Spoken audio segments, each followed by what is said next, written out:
Hey everybody, my name's Sol Rogers. I'm the founder of Rewind. We're an immersive production facility based here in the UK, and it's my great pleasure to be talking at South by Southwest Digital.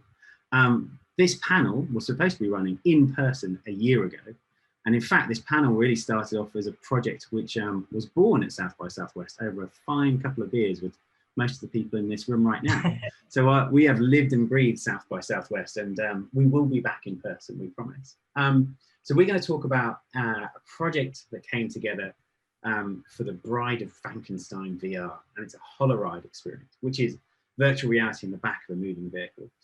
It had so many different players to bring it to life, and we did it all in 6 months and delivered it at Universal Theme Parks, which is really cool. And I've managed to get some of the key people together today to talk about it. So we have Greg from Universal, we have Nils from HoloRide, and we have Holly also from Universal. Greg, could you tell me who you are and what you do at Universal? Certainly, thanks, Sol. So hi everybody, my name is Greg Reed. I'm the Vice President of Technology Partnerships at Universal Pictures.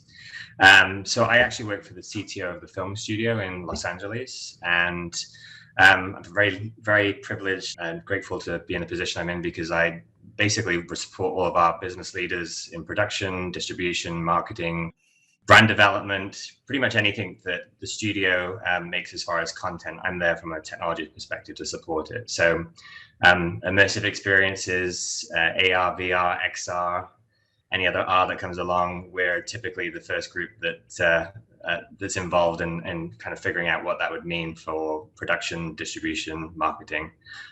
So yeah, this project came to life through our team in partnership with everybody here today. So we're very excited to talk about the project. Awesome. And Nils, tell us a little bit about yourself and HoloRide. Yeah, sure. So I'm Nils. I'm CEO and one of the co-founders of HoloRide. We started HoloRide back in 2015 while my two co-founders and I were still at the German car manufacturer Audi and looking into new business models for potentially autonomous driving cars. And while we were working on this concept, we figured, hey, even today, a lot of people spend time and quite a lot of time on the backseat of each car. So we kicked this project off to bring it to life even before autonomous vehicles hit the road. We spun out HoloRide end of 2018, started operations early 2019. And Universal was one of the first studios where we even showed a prototype before we spun out. My personal passion used to be media and used to be mobility. And with the HoloRide, I finally have found my dream job. It's the intersection between media and mobility. So I'm very pleased to be here today and share some of the experience we had with this fantastic project. Awesome. And Holly, tell me about yourself and what brought you to the project. Yes. Hello, my name is Holly Goleen, and I'm a film executive at Universal Pictures. My department looks after all the monsters. So Frankenstein, Bride of Frankenstein, Wolfman, Dracula, Creature from the Black Lagoon, Phantom of the Opera, and so on. And when this project came up, I was so excited to explore something so different in content, in-car entertainment, finding ways to connect to an audience in innovative ways. And so as we make movies, it's also important for us to find other ways to connect to an audience that might want to be with us too.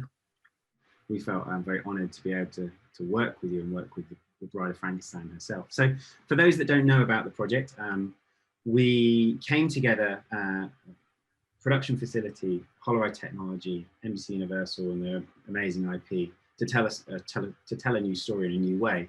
And the new way is using virtual reality. We all know about virtual reality. We can put a headset on, we can take you to somewhere else. And we can also make that experience interactive because it's running in a real-time game engine. But where it gets really interesting is the HoloRide technology allows us to do that in the back of a moving vehicle, where the moving vehicle is matched perfectly to the world that we create around you. So as you put the headset on, you're immersed into the world of the Bride of Frankenstein, and a story plays out where she is present with you in the vehicle, and you have to defend her as and defend her journey as the Dracula's ghouls are all coming to get you. So why don't we watch a little 2-minute trailer we put together of the experience, and then we can come back and talk about it in a minute.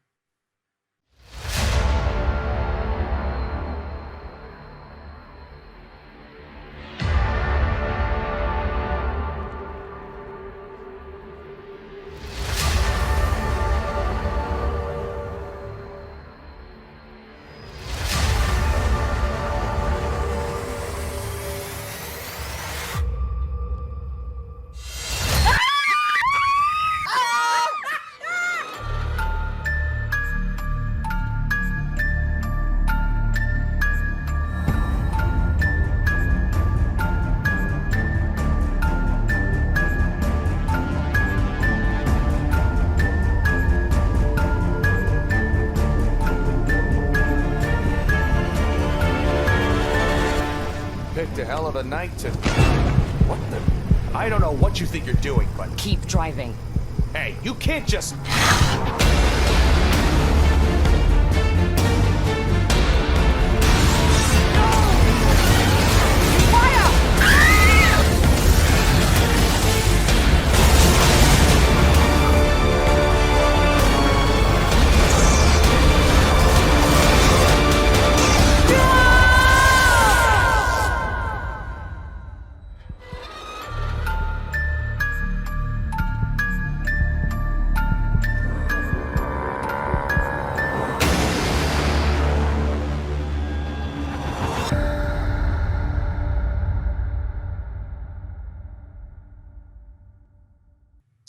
So now you've had a little glimpse of what it's all about.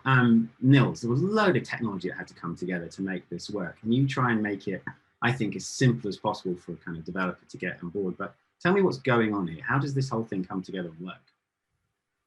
Yeah, I try to explain it as simple as possible. So basically, our technology consists of two major parts. One is a software stack that has its origins in autonomous driving. It's basically using the car's signals like acceleration, braking, steering angle, GPS position, or potentially even navigation route, and transforms this information in real time, or translates this information in real time into the virtual environment that you were just seeing in the video. So all this happens in real time while the car is moving. The content is adapting to the motion of the vehicle. So this is the most important part to create the experience inside the vehicle. But to get the stone rolling and really create something for the car, you need an SDK. That's what we have created that plugs into the major game engines. And creative people like Holly, like Sol, like Greg can start working with this technology and create something that then plays out in moving vehicles.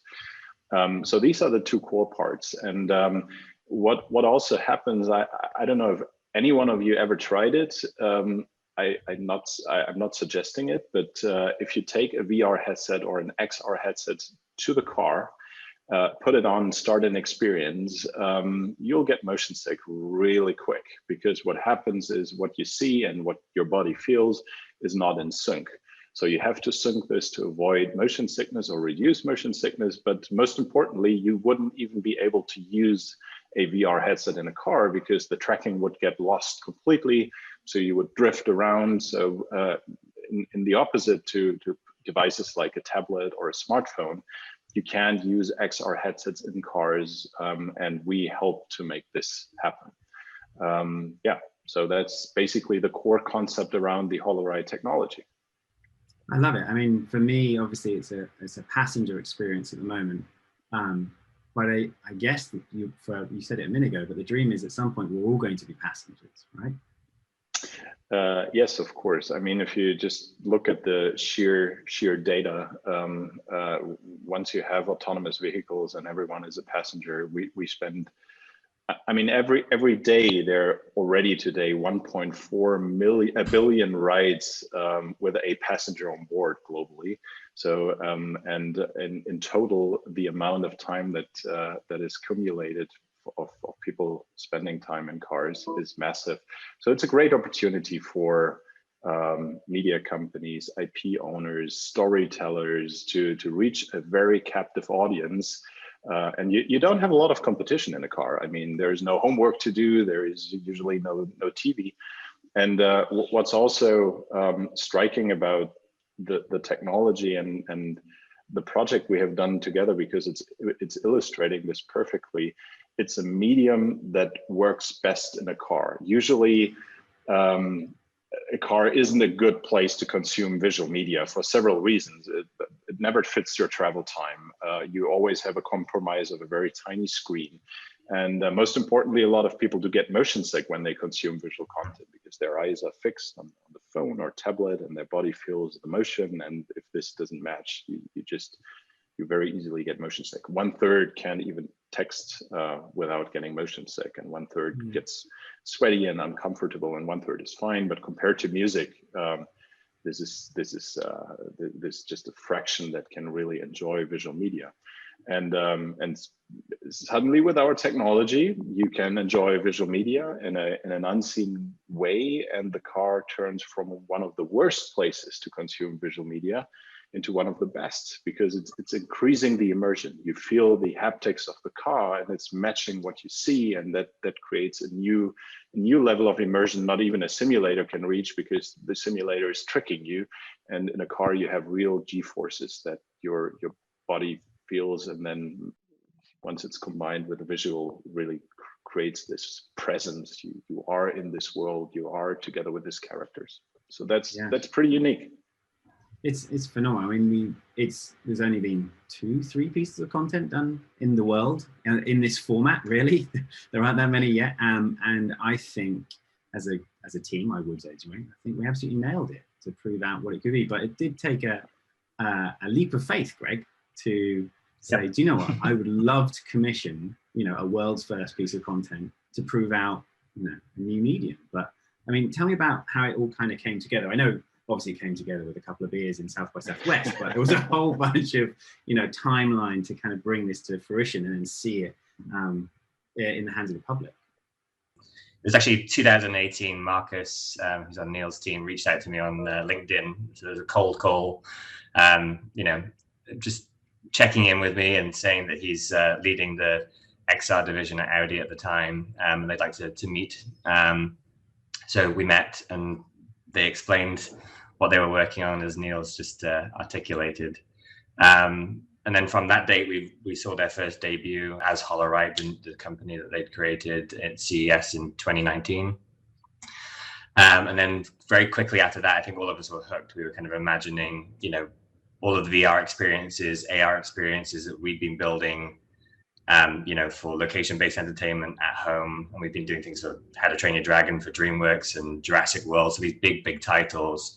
But now we had this new platform to really think about how we could take the content that we were, getting really good at making in the XR mediums, and now putting it in a place where, as Neil was saying, consumers of content are every day.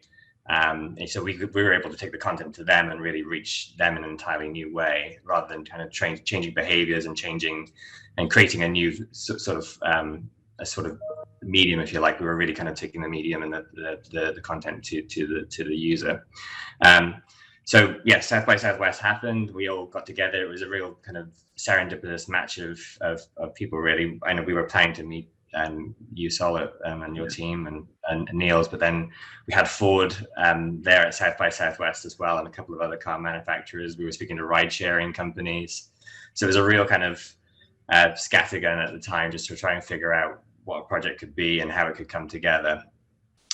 We already obviously had in mind at the time that Holly was going to be the executive at the studio we were going to work with, because she's got such a great vision with monsters and how she's reimagining that entire family. So it just seemed like a great opportunity.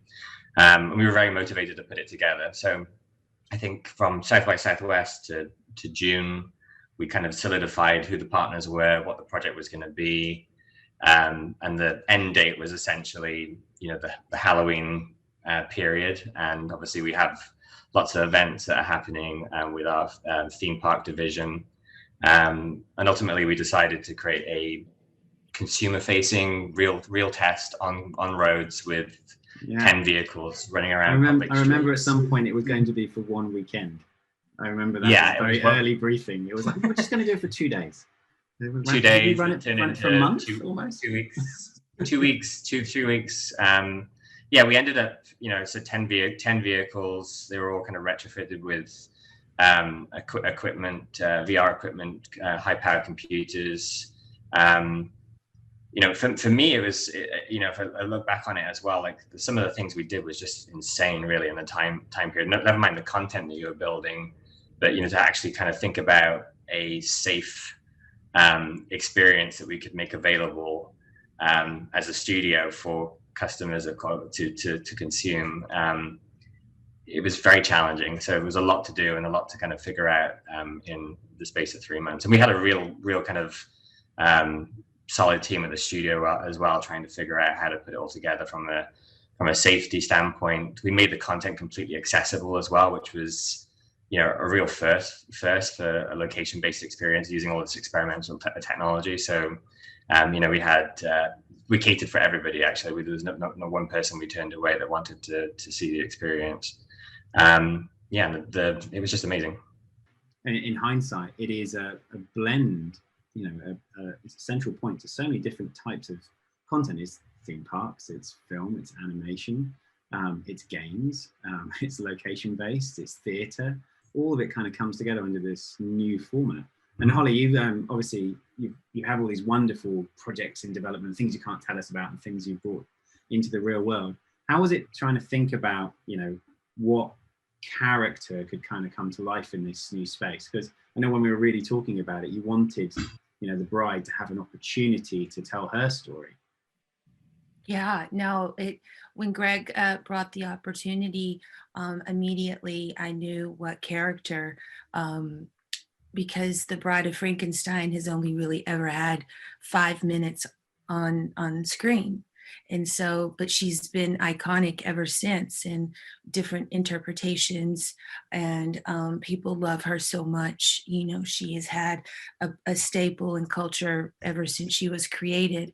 And monster fans, if you know any, really love to be with their monsters. And it's hard because they can be in costume or they can be at a theme park, but really having an intimate story with them is difficult. And that's why when Greg kind of explained the technology and says, well, it can be this and we can do that, I said, oh, I just absolutely want this sort of outsider, this misfit that people love so much. I'd love for us to have an opportunity to be with her on a journey and see a little bit of that character of someone who has been shunned or discarded, but also has a deep connection to her family of monsters. And it was just a great opportunity to find a way to tell a little bit of a story about her and engage with the audience and the passengers in that way. You really feel like you knew her. And we created the story in a way where it just leaves you guessing, like, where'd she go? What happened? How did we get here? So that was really important. And the team that we had were so flexible. The more that they would show us, the more we would get inspired to, oh, can we do this? Can we do that? And it just expanded and grew into this really whole experience. So not only are you able to be with a character that you really admire, you feel like you're on an adventure with her, and you feel like you're part of something that's part of her life. And you almost kind of miss her when she's gone, and you want to know more. And so that's exactly what we're trying to do with the monsters in general, is find a way back into your heart and find a way that you can come with us on a journey with them, and kind of be open to a new audience that might not know them. So I feel like HoloRide really gave them this language of gaming, immersive experience, something cool that you kind of knew. So it is just all around so satisfying to be able to create something that is so different, so cool. And I can just see it just growing and growing. So I was so happy that, and at the end of the spot, you kind of see Frankenstein. So it's just has this ability to be limitless. You know, you can create these little short stories and these little Easter eggs here and there and just continue to grow and grow. So I love this medium. I think it's an incredible platform for storytellers. You can do some real-time edits too. You know, it's not as confining as some of the editing process can be on a film. So it has this ability to be really versatile and just limitless. I love it. To say as well, I mean, that was one of the kind of real fun things to see as well, working with Holly, is just kind of thinking about all of the new context we could create around story related to where somebody's going, time of day, you know, all of the kind of environmental things that come with being in a vehicle and a journey that somebody's taking. It's like, you know, there's a lot of opportunity to create a different story and a different type of architecture around it. The other thing I was going to say as well, and Holly just touched on it, you know, this project really did kind of provide a platform as well to kind of experiment with a lot of production ideas that, you know, are there in the ether, but this project really brought them to life. So the idea of, you know, virtual production, real-time filmmaking, all of those kind of new things that everybody's talking about, this project really brought all of that to life for their team, and they were able to kind of really work with the content in a very different way. So from a technologist point of view, it was super fun to see it all kind of come to life, literally. Totally. I mean, it was an absolute pleasure working. I must say, the concept team over here, when we were putting the thing together, were very nervous the first time we wanted to show you our imagining of what the bride could look like, because we didn't know how far to take her away from, you know, like that, like I said, only 5 minutes of film she's existed before, but working as the iterative process around it, bringing this new flavor to her life, which would be relevant to the audiences now and in the HoloRide platform, was really cool. And you're absolutely right, Holly. It's creating what we did. You know, our process was to, you know, design a character from scratch, which wasn't based on anybody real, so we could define someone new, and created them as a fully 3D CGI character. And once we had that puppet of her, then we could ask a motion capture artist and a voice talent to perform for her, and that they then wear the digital clothing, kind of the digital outside, and then she could perform as her, and we could just iterate on that and iterate and iterate. It's like the person was almost wearing digital makeup, which is, you know, really exciting, because like you say, Greg, it goes into virtual production, it goes into games, it goes into everything else. And that core technology pipeline, which is converging around all of the other mediums, is becoming prevalent. It's basically real-time game engine technology. The thing that I really liked about where HoloRide sits as a medium is it has some of the best bits of games where we can ask people to be participant, be active in the story themselves, but we can also set up key pieces of narrative which are more lean back and more, you know, film-like. You know, a performance happens at certain points. And there's this idea of elastic content, which really kind of ties it all together, which only really happens with the kind of HoloRide platform. Niels, can you talk a little bit about elastic and how it all ties together? And, you know, I know our one was very specifically because, you know, we were a test platform and we had to go in our own area, but we did go out onto real roads and we could have gone any way we wanted. Yeah, so elastic content, the idea behind it is you don't know where people are traveling. You don't know how long they will travel. So in the real world, there are so many events on streets that can happen. And that's the beauty of the origin of our software coming from autonomous driving software, because it adapts to what happens on the road. And we modified this type of software that is usually built to let a car travel safely on the road by itself. We use the mechanics behind it for media purposes and say, okay, how can you adapt to certain situations and how would this play out in content? So the idea behind elastic content is that it's really, it's liquid. So it depends on how long you travel. So the story can expand, or if you travel shorter, it's a compressed story. The way you interact with characters, with your surrounding, whether you have procedural content elements or persistent content elements that just show up at a certain location, you can combine all those things. So it's really and you described this so perfectly, it's like a new way of bringing worlds, stories, characters to life.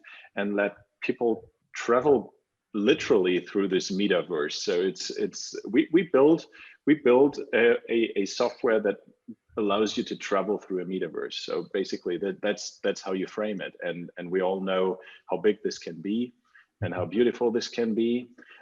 And also it has its pitfalls. And I think in our project, we learned so much jointly. You gave us so much great feedback also on the technology, what we need to improve for future projects or for our public release. And our joint project was actually the first time that we have opened up a HoloRide to the general public. All the presentations we have done before were at trade shows or events where there was only a selected circle of people being invited, and making the tech with such a beautiful experience available to everyone that was able to get to Universal City Walk at that time. But I mean, you could line up, you could jump in one of the Ford vehicles and just try it yourself, experience it yourself. It gave us so much valuable feedback also from the experience perspective and what people love about it, and what we definitely need to develop further. So yeah, and hopefully very soon people will be able to experience elastic content in their own private vehicle. We're working on that. You folded in Uber drivers as well to be part of the process. You know, they were real people who would be normally doing a day job, and they were employed to do this, but they really enjoyed it and they stepped up, because at some point you could imagine this technology being ride hailing, right? Well, and that was the idea, right? So I think if you think about, you know, whether it's your own personal vehicle that you've, you know, invested in the technology and the equipment to make this work, or whether, you know, it could be a ride sharing type platform that shows up to your house, picks you up, and gives you an experience on the way to a destination. So, you know, we were imagining in the future, if it's a movie theater or an event, like what is that door-to-door experience? How can you get people excited about where they're going, immerse them in a story before they even get there? So this is what we say, you know, talking about, it's from a content creation standpoint, just, you know, it opens up a whole new realm of possibilities in terms of, you know, what we could do and how we could expand story. But you're right, the part of the test was this Uber driver, Lyft driver type angle, and, you know, we didn't get there from a point of view involving Uber and Lyft directly, but we were able to work with the Uber drivers and really kind of test that model of, you know, if we had somebody that didn't own the vehicle themselves and didn't own the equipment, what would it mean to have somebody stop, let somebody into their vehicle and then set them up with this VR experience and then drive and let them sit back and enjoy it. So yeah, that was the test. And you know, Neil said it was the first consumer facing on public roads demonstration that we've all done in this space. And we put thousands of people through the experience and got direct feedback from customers about the content, about the VR setup, the medium, and what they thought about it in the future, and whether they'd want to do it again. And the results were extremely positive, and there's lots of opportunities for everybody. No, it actually brought me to the conviction that maybe at a certain point people will jump into a car not just to get from A to B, but to experience something, so that it becomes a built-in part for your ride and an expectation of customers to do so. I mean, and bringing like real Uber drivers to the lot and taking people on this ride was also interesting for us to see how do they perceive it as a driver. So what's important to them. And as you stated correctly, Greg, I mean, transportation as a service or ride hailing in general is a huge market for these experiences, whether it's for customer delight or extra revenue or promotion purposes. I mean, you can think of a lot of use cases where the tech plus great content makes total sense in a ride hailing environment. One of the things that I think is really interesting is how the technology can be a glue between different modes of storytelling and different experiences, from, you know, theme park is an immersive world to movies lean back to games is in between. But Holly, you obviously are trying to, not only think about so many different places where these characters can play out in these story worlds, whatever they may be. It's really, how do you think the car is part of that? Obviously, it's a completely new place to play, but as you'll begin to think about how you join up where a character lives and how they perform in different modes, is it kind of a big opportunity to use the car as a next platform as well? Absolutely. I think this technology and this platform could just really expand every story and every character because the intimacy that you have with the character you don't get in the theater. You really feel like you're with them, like you could touch them. I mean, I when we were doing the you kind of feel like they're just right there.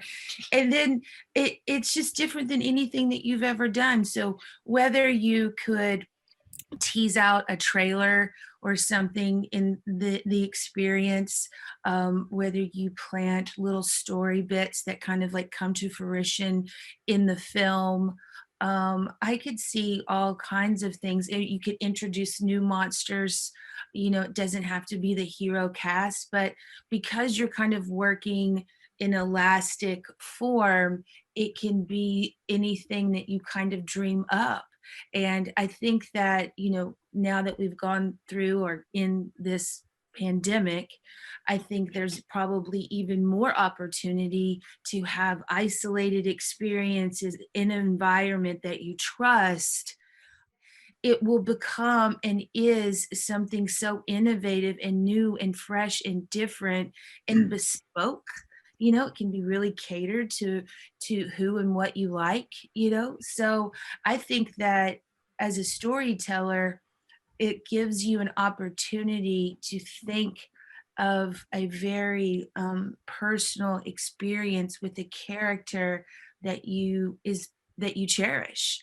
And I just think that there's so many ways to use it. And when I think of like the other cast members, like whether it be Frankenstein or Dracula or Wolfman, I could see how you would create a piece based on the film that you're doing that would expand something. So if a lot of action happened in a room, you could recreate that room and expand that scene, and you could have a Absolutely. part in it.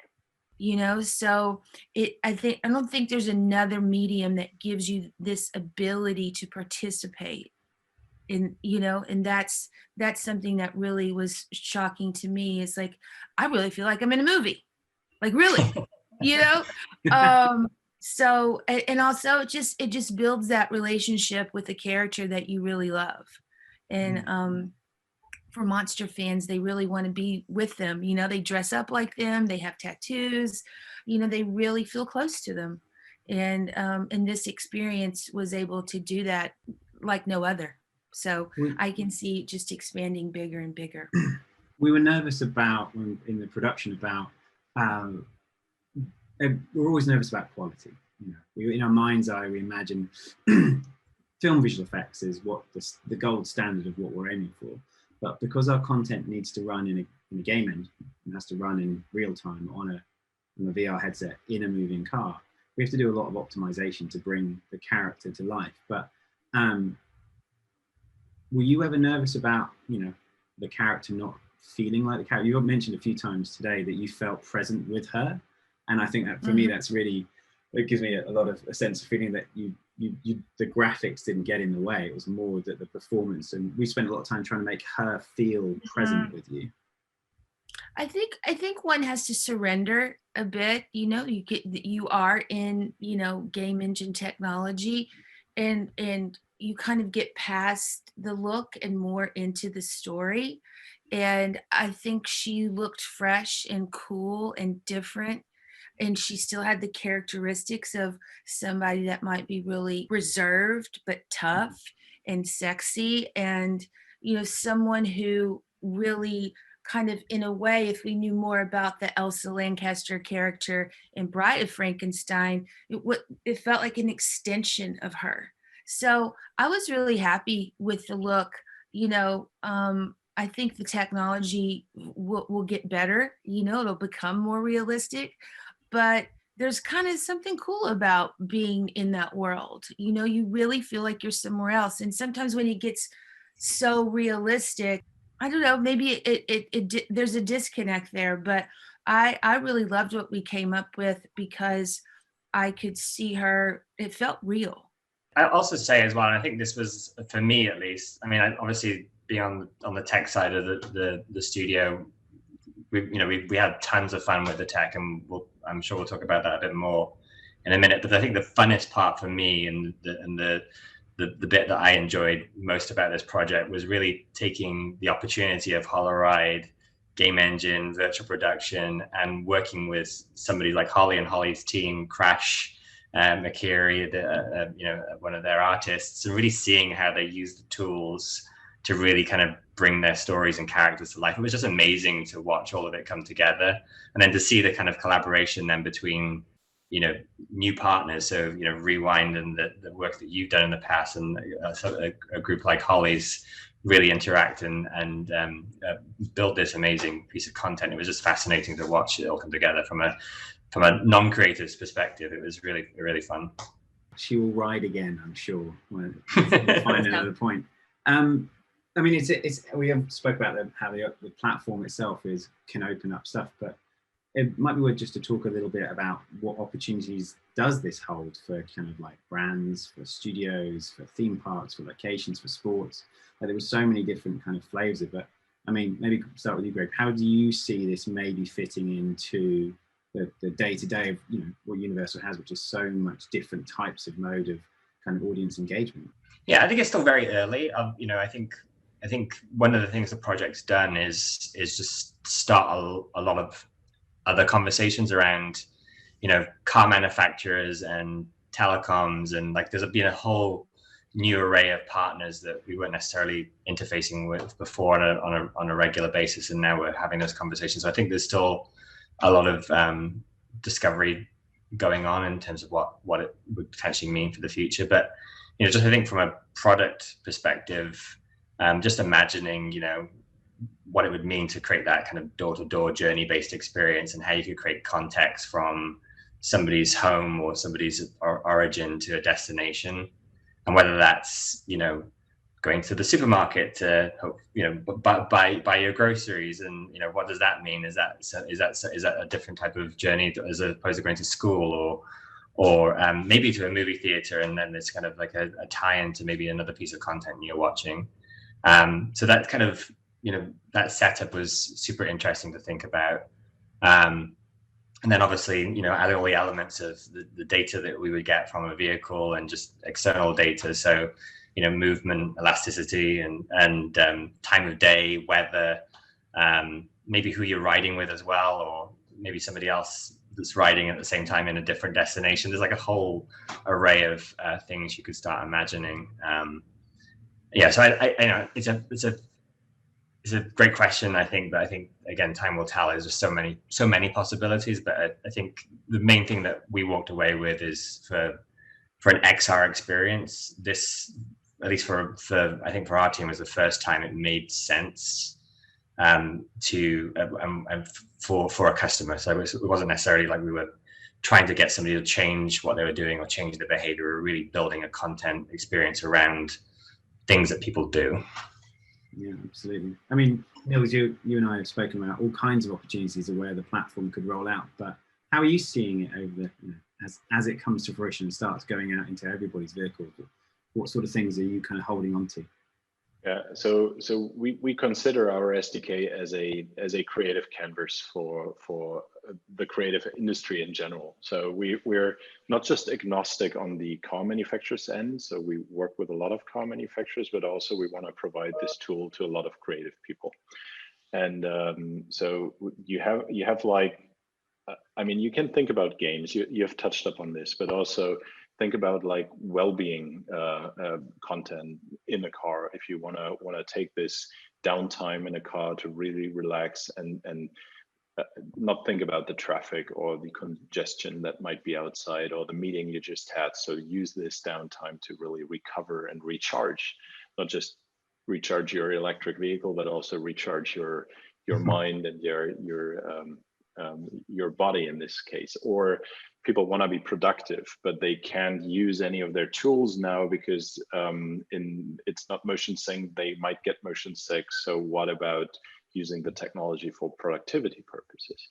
I mean, there are a lot of angles where you can explore this technology, but one thing is clear: the car will become the next battlefield, or if we're in the gaming space, battle royale for the media industry, because no one really got into the car yet in a proper way, except audio. I'm excluding audio, but if you think about visual content in a meaningful way that excites people, and I think this is something where you will see also the mobility industry heading to in a very fast pace, because most of the platforms have been built. So the infrastructure, the algorithms, the sensor sets, the access to mobility via ride-hailing platforms, and so on. But the next layer will be the experience layer. I'm very much convinced, and yeah. So let people use the tools. Let creative people work with this. I think they'll come up with brilliant ideas to turn this transit time into more valuable time for the people, and that's where we try to help. And I, as I said, I love listening to you guys, because you brought it to perfection. You got it in the first second where this could go, and just seeing this story unfold in a car was, for me, beautifully executed. It was just I mean, now we are all virtual, but we also plan to bring the car to South by Southwest last year, and then so I can't wait to bring it on site next year, because we'll also launch in the first series production cars next year. So it's not that far away. So, but we'll bring it next year, don't we? I think, Greg, what do you reckon? Should the bride should roam the streets at South by in 2022? Oh yes, for sure. We all have to dress up. Yeah, we'll see, but that's where it started, and that's where I think we should also bring it. As much as this was a VR experience, I think, as Niels, you were touching on as well, I mean, there's so many other possibilities for a visual experience in a vehicle. And I think even CES now that just went by, you could start seeing new types of displays that popping up in vehicles, and it kind of speaks to some of the things we talked about. So whether that's a heads-up augmented reality experience on a window, or large screen displays in the vehicle, all of those kind of visual display mediums in that setting works perfectly with this. So I think the other thing to mention is that it's not just a VR experience. It's not tied to just that platform. There's so many other ways you can think about how you leverage this idea of motion and a visual experience. And I think, this car manufacturers now are already starting to release these types of opportunities. And I think in the future, there's going to be an endless array of different ways you can consume visual content. It does feel like we're, as Roni said from Magic League, fair enough, Magic League's having their troubles, but we're at the base of the mountain. Like we're just the beginning, and we're looking up at, a huge climb to get to, where a lot of us are beginning to talk about. People talk about the metaverse, and it's like talking about virtual production. What do you mean? It's such a broad topic, but metaverse is even broader. It's Web 3.0, it's spatial computing, it's everything else kind of piled into it. But this was a glimpse of that sort of layer, like an entertainment layer that we could show you whilst in motion, and it may come in glasses and other formats. But what do you think the future holds with some of these new technologies? If we took a little kind of crystal ball out of where we're going, what kind of excites you, Greg, about content or tech, or what might be in the future? Well, like I said, I think it's just started a lot of conversations, and I think there's definitely going to be a point in time where all these partners that we're talking to converge, around opportunities like HoloRide. So, we look at the setup of the vehicle. Obviously, the experience that we did 18 months ago was, very much a 10 vehicle proof of concept. So it had, 2 high-powered PCs with lots of cables running underneath the seats and plugging into the vehicle. Obviously, thinking about how that scales. So you think about, Wi-Fi 6 and 5G, those, technologies that are dying for applications. looking for applications like in-car entertainment. Those are going to start kind of becoming technologies that this type of experience would leverage.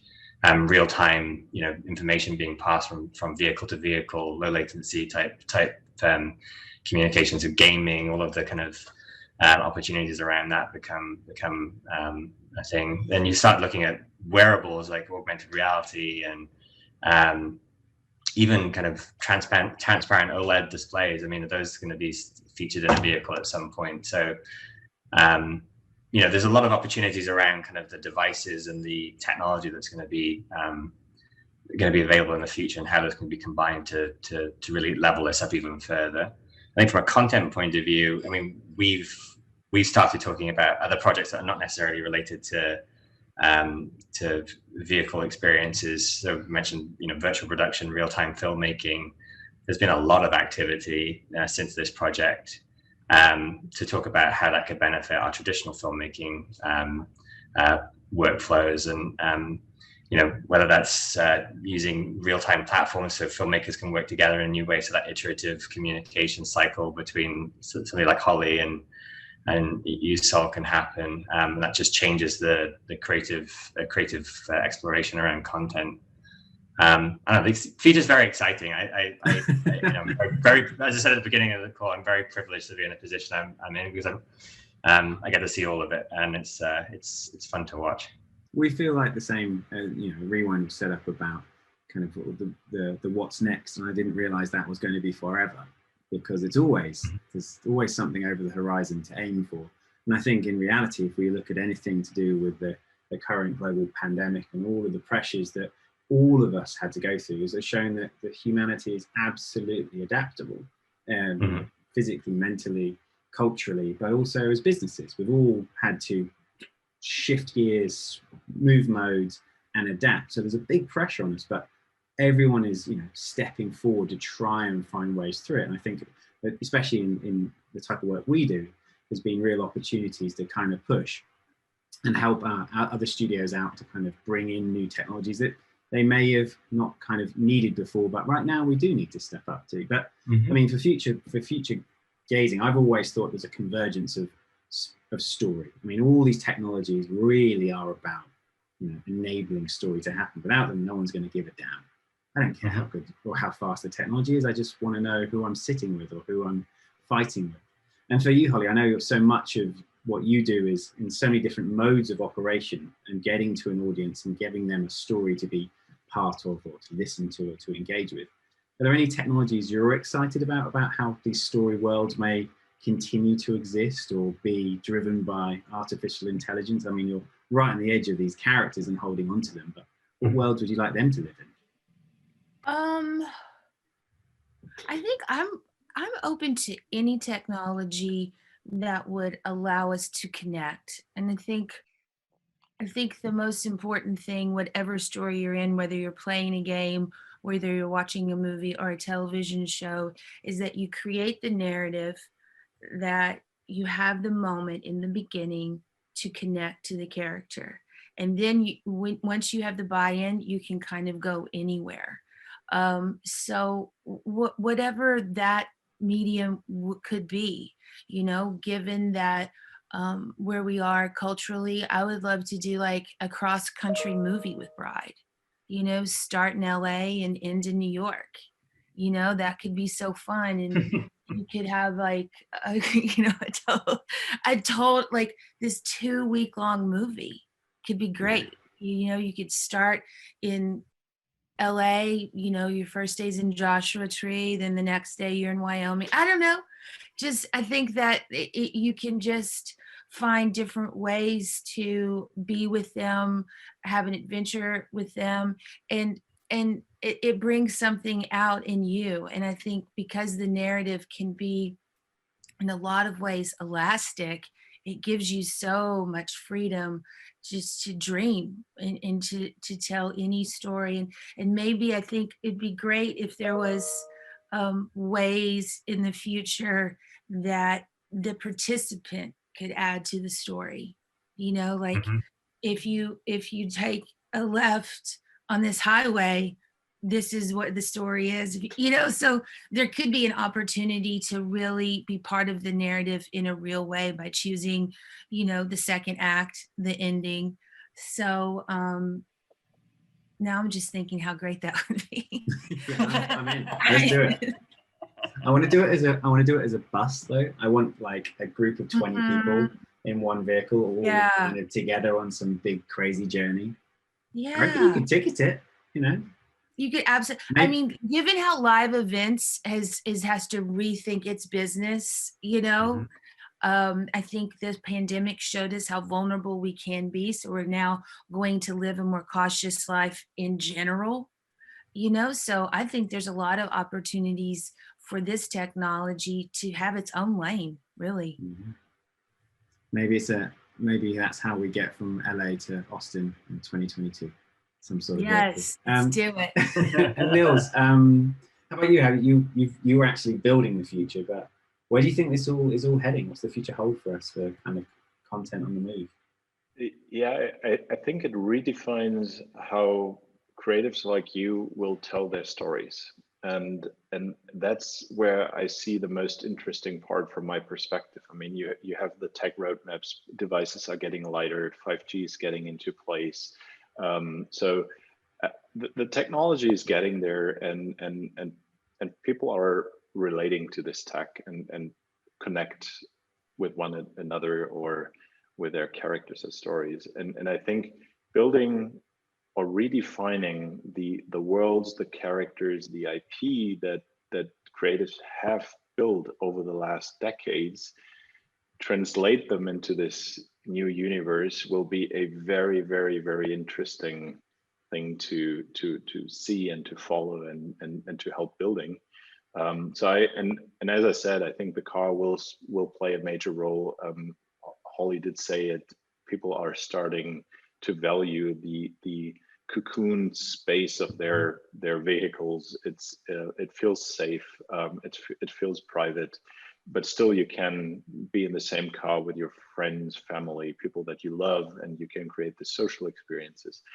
I look forward to a future that where you spend time in these spaces, connect with others in other moving vehicles, private spaces, and really see them traveling the metaverse. And our vision is to turn every vehicle into a moving theme park. So I love the theme park visual because it's not just rides, it's also diving into worlds, immersing with stories of characters. So that's why I like this picture of a theme park.